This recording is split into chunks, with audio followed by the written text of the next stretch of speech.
Om Purnamadaha Purnamidam Purnat Purnamudachyate Purnasya Purnamadaya Purnamevavashishyate. Om Shanti Shanti Shanti. Om. We enter into chapter 7 of Srimad Bhagavad Gita, known as Jnana Vijnana Yoga, Yoga of Wisdom and Realization. 16th verse. Chaturvidha bhajante mam jana sukritino Arjuna arto jignasu artharthi Jnani cha bharatarshava. O best of the Bharatas, that relates to Arjuna, O Arjuna. There are 4 types of virtuous men, women included, who worship me. The actual Sanskrit term is Sukritina. There are 4 types of doers of good. Sukriti is doers of good. How good? Sukriti refers to 3 points. Conducting your life according to niti. Niti is righteous conduct. You should not conduct yourself abruptly, haywires, but have maryada, understand who is elder, how respectful you should be to that elder person, who is younger, how flexible you should be to communicate with younger people. So there's lots of righteous way of dealing with things. So that righteous conduct is called niti.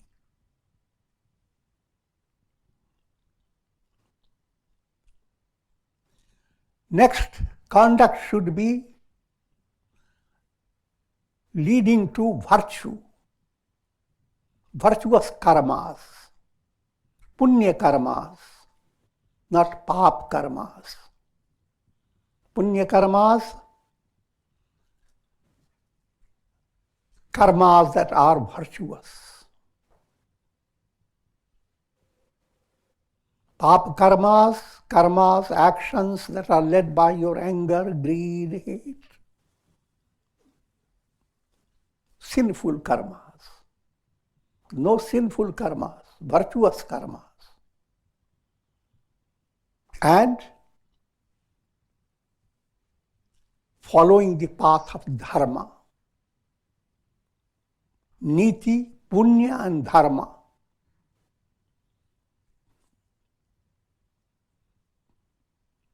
If you are following this 3-aspected path, then you are a sukritina, you are a doer of good deeds.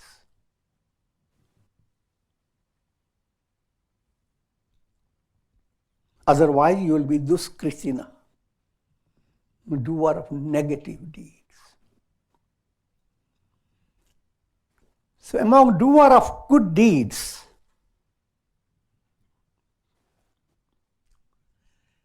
God is worshipped in 4 ways. Chaturvidha bhajante ma. What are the 4 ways? Arta, Jijnasu, Artharthi, Jnani. Literal meaning of Arta is distress, but it has nothing to do with distress. Jijnasu is inquiring mind. Artharthi, mind set upon finding resources. Jnani, mind that is enlightened. But let me go into details. Arta Bhakti. Artha refers to bhavana. Bhavana-based Godward movement. Godward movement is an integral movement. Your bhavana, your feeling, turning to God, that aspect is called Artha.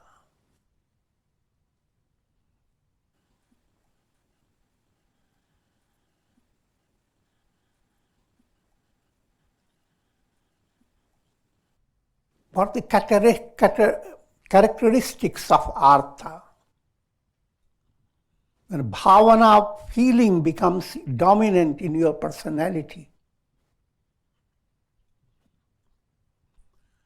intellectual arguments, they are all drowned.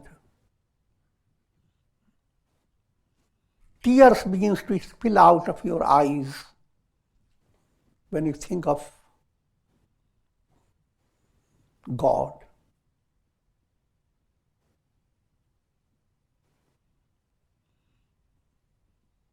People who possess this Artha state, sometimes they get thrilled even when they are in the forest and a squirrel is looking at the person. Tears begin to flow from his eyes that God is looking at me.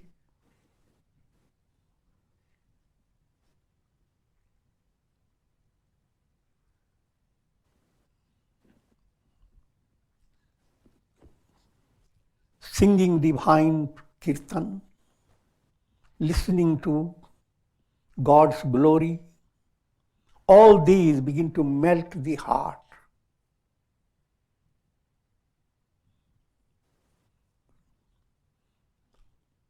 And melting heart has a tremendous effect on all. This is the highest state of religion. Sarvabhuti hite rata, the motherly sentiment, not limited to, in a limited way. Just like the moon showers nectar over all, moon is the ideal mother, nourishes all. So that type of bhavana movement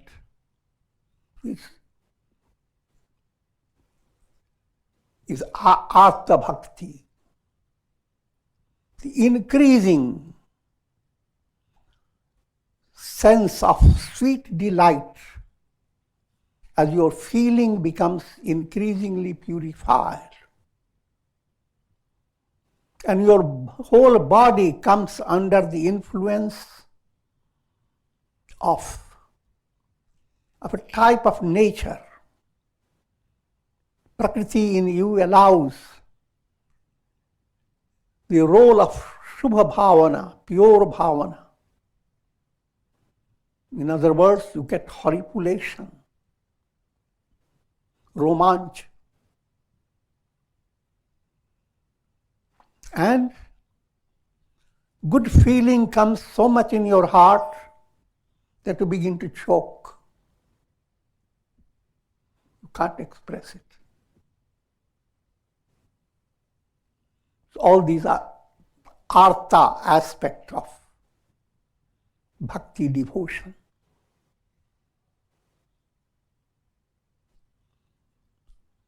In scriptures, this is described in a very allegorical way by many stories and examples. And I'm not going to in those details. I'm just giving the real highlight behind it. But every human personality has 4 chords in his personality. Bhavana, that leads to Artha Bhakti. That's one.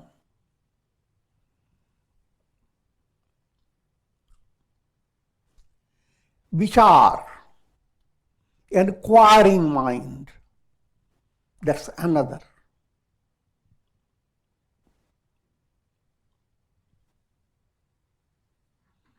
Just to remind you, it's 4 chords of your personality are karma, action, bhavana, bhakti, that's devotion, will, that relates to Raj Yoga, Dhyana Yoga, and reason, that relates to Jnana Yoga. These 4 chords, when they become highly transformed by devotion, by integration, then that integrated objective, that integrated goal, when that has entered in your heart, then you are either Arta Bhakta or you are Jijnasu Bhakta. Jijnasu means increasing interest in knowing, discovering, who am I?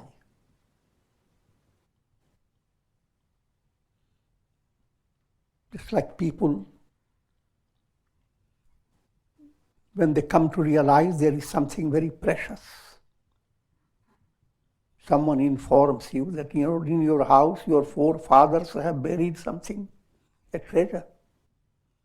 But now, each time you are in your house, you are just looking for how to find that treasure.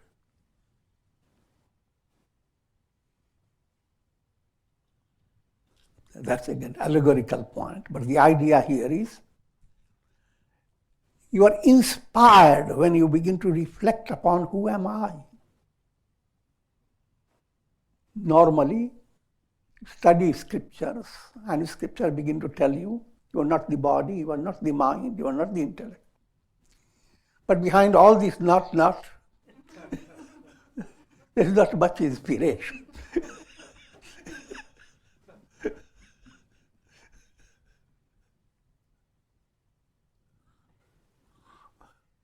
But now, you have immense inspiration to have a discovery of who are you, essential. Everything becomes passive. The process of discovery becomes active. So that type of life we begin to live. Do all duties, etc., but they are kind of in a passive state. But all that you are doing is meant to allow you to understand, to discover, to realize, Aham Brahmasmi, I am Brahman.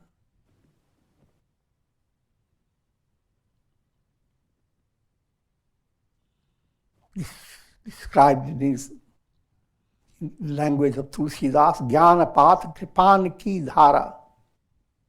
This is the path of wisdom. And it is like treading upon a sharp edge of a blade.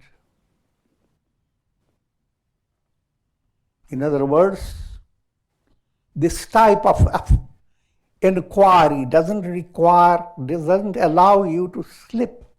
Mathematics are perfectly precise.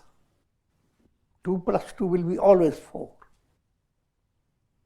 In bhavana level, 2 plus 2 will become 22.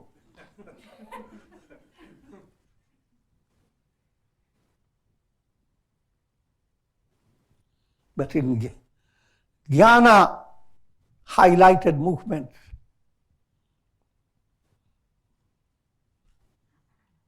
that's early stage of jnana, that's Jijnasu, seeker of knowledge. And the third type of bhakta is Artharthi, literal meaning desirer of wealth. But you have to understand what type of wealth you want and why do you desire wealth. Artharthi bhakta is focused on how to serve God.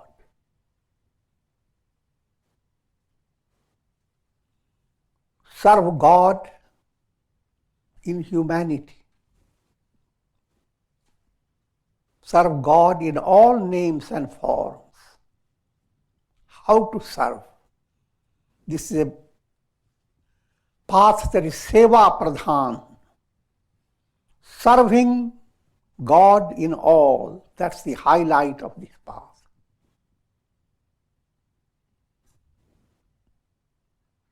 And that's the fragrance of karma yoga. All these yogas are involved, all the 4 yogas. The yoga that leads your bhavana to bhakti, that is Arta. The yoga that leads your reasoning to intuition, that's Jijnasu yoga. The Jijnasu, inquiring mind.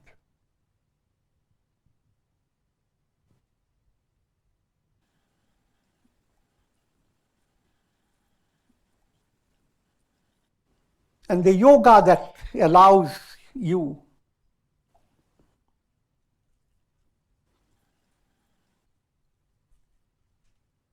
to follow the goal,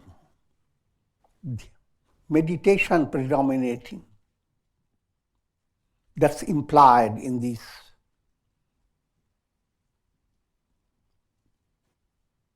And the final is absolute devotion to God. Jnana. So Arta, Jijnasu, Artharthi, and the last one is the climax that enfolds all the 3 and goes beyond. Jnani aspect, complete enlightenment, where all your 4 factors, action, emotion, reason, and will, all have turned into divine melody in the hands of Goddess Saraswati. Again, I am using allegorical language.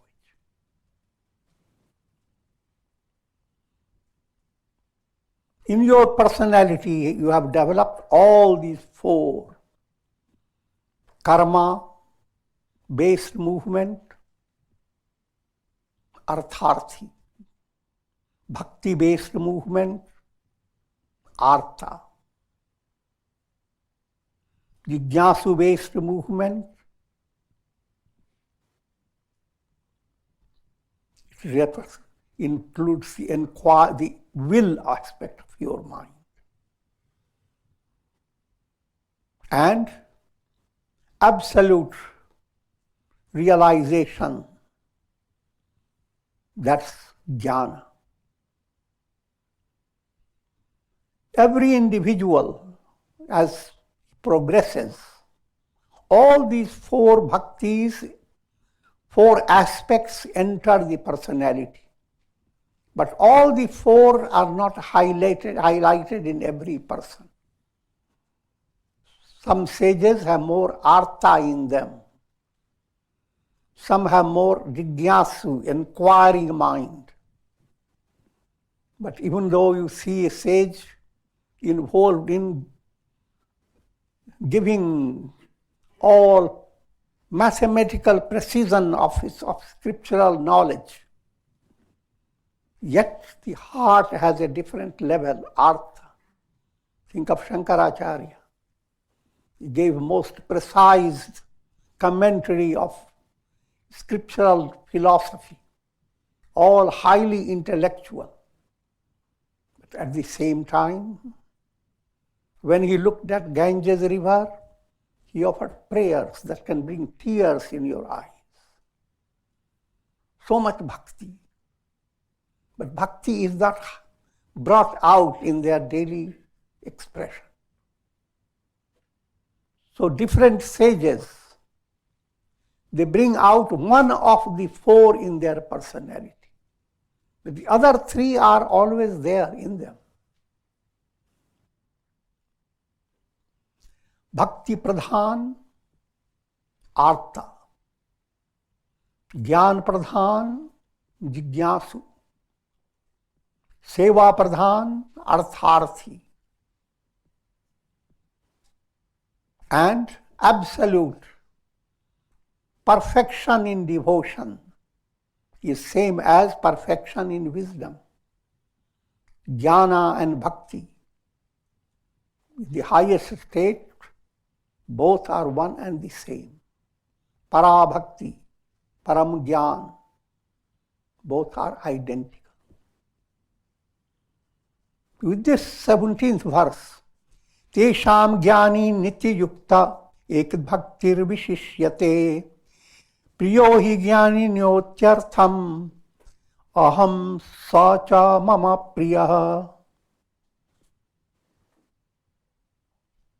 Of these four, the Jnani who is ever united with God and therefore one-pointed in his devotion to God is the best. The goal before a person is complete integration. When karma, bhakti, dhyana and jnana all are integrated, then that state is called real, param jnana, supreme jnana has entered your mind. And that would imply you are no longer with this illusion that I am separate from God. Your I am is Brahmasmi, Aham Brahmasmi. The I am in you is the I am, that's Brahman. On that I am, the entire world process is projected by limited minds. Limited minds are like iPads.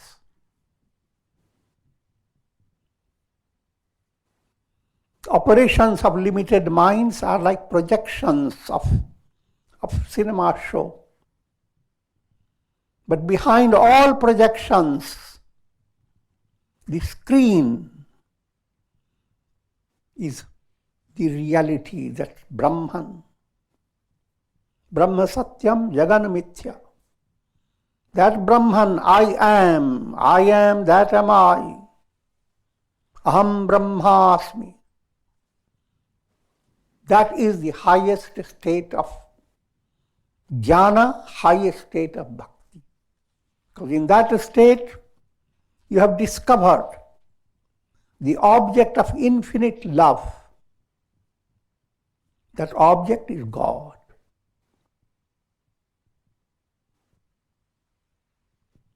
And you have attained fulfillment of two-aspected instinct in mind, to love and be loved.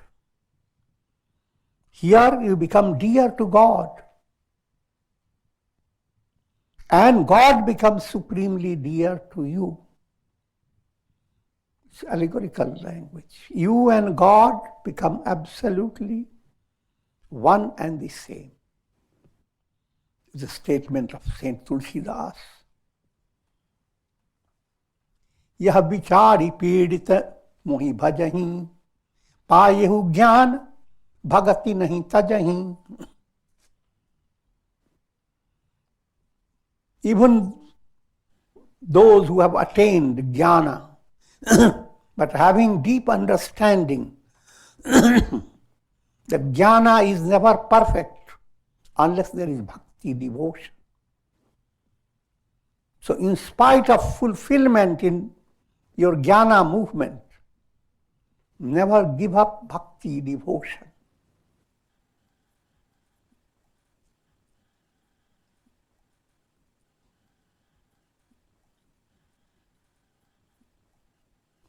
Udara sarva evaite jnani tatmaiva me matam. Asthitah sahi yuktatma mave vanuttamam gatim. All these are noble indeed. However, I consider the man of wisdom as my very self. For with his mind unwaveringly established in me, he considers me as the highest goal. This is the goal of all religions, the goal of life. And this is the climax of practice of integral yoga. And that state, described as a supreme devotion and supreme wisdom. Supreme devotion, para bhakti. Supreme wisdom, param gyan. Para bhakti, param gyan are one and the same.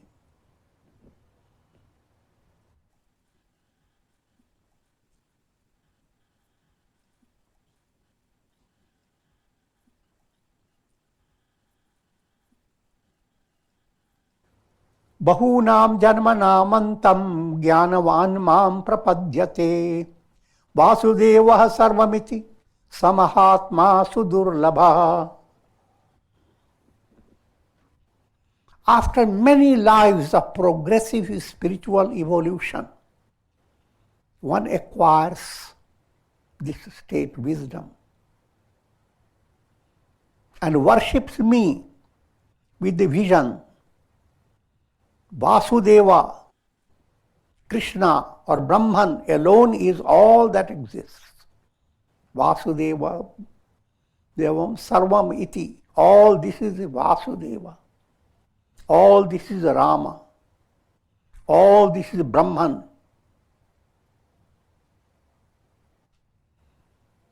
But it is extremely difficult to find such a great soul. Describing you the goal that is to be attained. You don't attain it in a rush. Whenever there is a rush, there is no rasam. Shanai, Shanai. Take steady steps with great patience. Also understand, whatever you are today, all your knowledge and all your wisdom and all your strength, it has not come from this life. You owe to this status on the basis of your struggle through many lives. We didn't learn the lesson before, you see. But each life has added and brought you to a state of developing aspiration. May I attain God realization. So you cannot expect from the masses that suddenly they will listen to one satsanga and they will develop that idea that, oh yes, let me live for attaining liberation.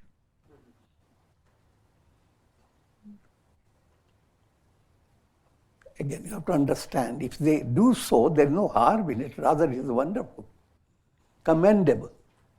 But understand, saying something and attaining it has a big distance.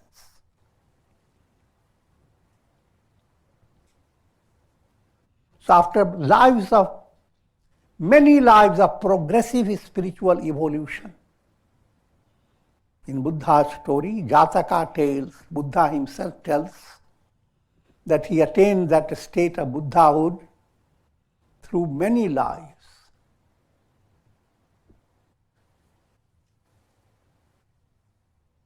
In one life, again, it's allegorical language.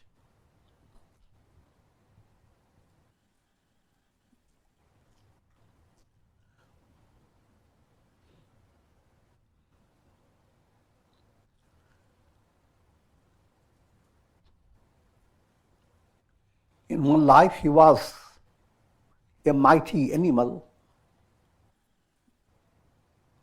a buffalo, lying asleep. And some monkeys started jumping around his ears. And as a buffalo, he suddenly entered in his mind, I will shake those monkeys and crush them by my horns. But then suddenly his mind changed. They are having good time. Why should I do that?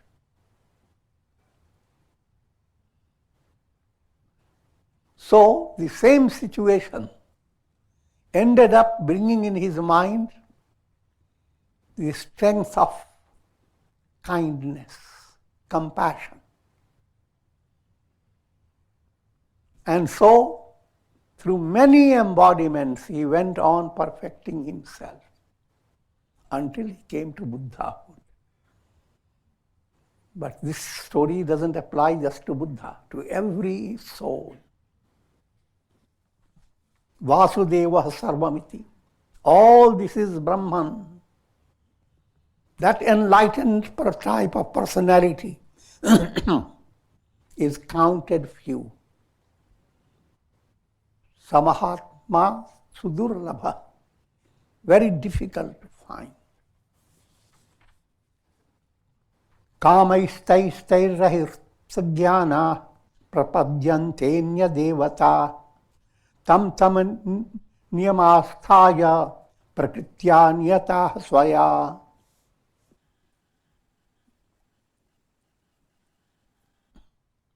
But those whose minds are overpowered by numerous desires are constrained by their own nature to worship other gods by observing different rites pertaining to those gods. This is a profound statement and people get completely deluded by it. To understand the God and other gods. The profound teaching is turn your mind to the God. Don't stay with other gods.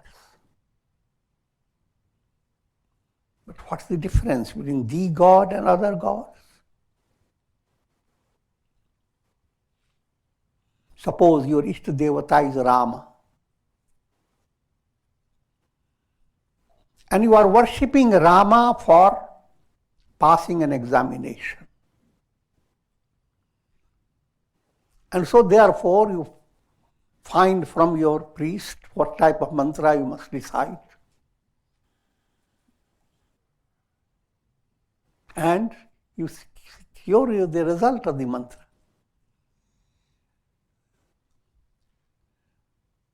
Same divine self now bestows upon you only what you want, fulfillment of your desire.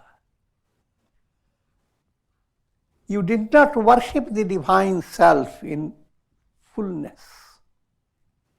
Your worship was limited.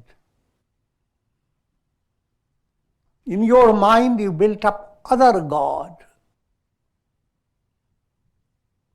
But the same Rama, if you worship for liberation, he is not other God, he is the God. So no matter whoever is your Ishtadevata,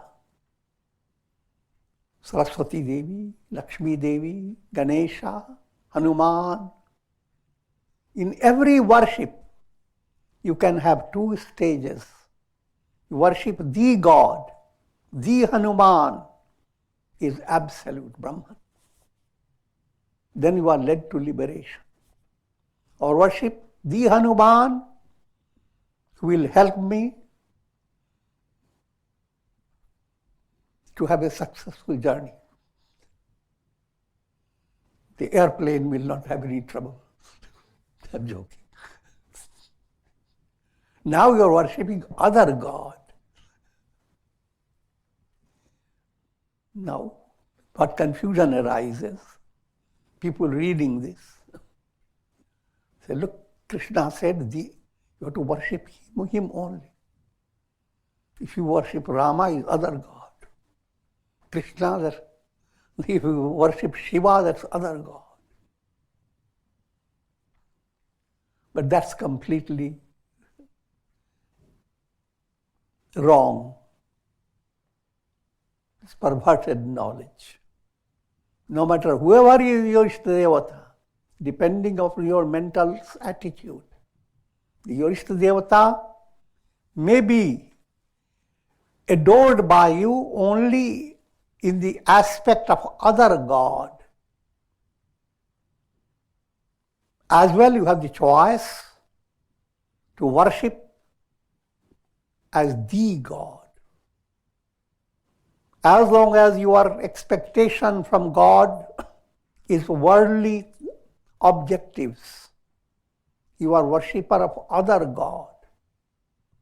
But when your expectation is for attaining union with God and attaining liberation, being free from the cycle of birth and death, then you are worshipping the God. But whomsoever you worship, whichever way,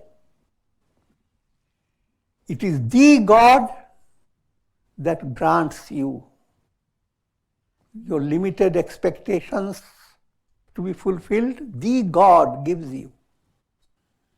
And your mind says, oh, I repeated Lakshmi mantra and got a lot of money. So your faith will turn towards worshipping Lakshmi more and more. Nothing wrong about it. These early stages, the kindergarten stage, you begin to discover a strength of faith. Until there comes a stage where mind moves away from other God to the God.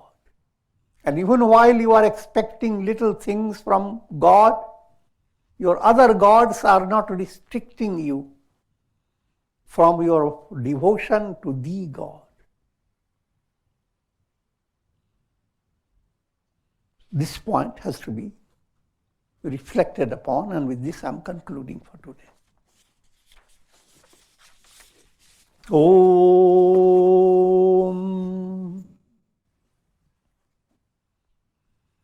Om Triambakam Yajamahe Sugandhim Pushtivardhanam Urvarukma Bandhanan Mrityor Mukhyama Mritat. Om Sarve Bhavantu Sukhina Sarve Santu Niramaya Sarve Bhadrani Pashyantu Ma Kashchid Dukhabhag Bhavet Asato Ma Sadgamaya Tamaso Ma Jyotirgamaya Mrityor Ma Mritam Gamaya. Om Purnamadaha Purnamidam Purnat Purnamudachyate Purnasya Purnamadaya Purnamevavashishyate. Om Shanti Shanti Shanti.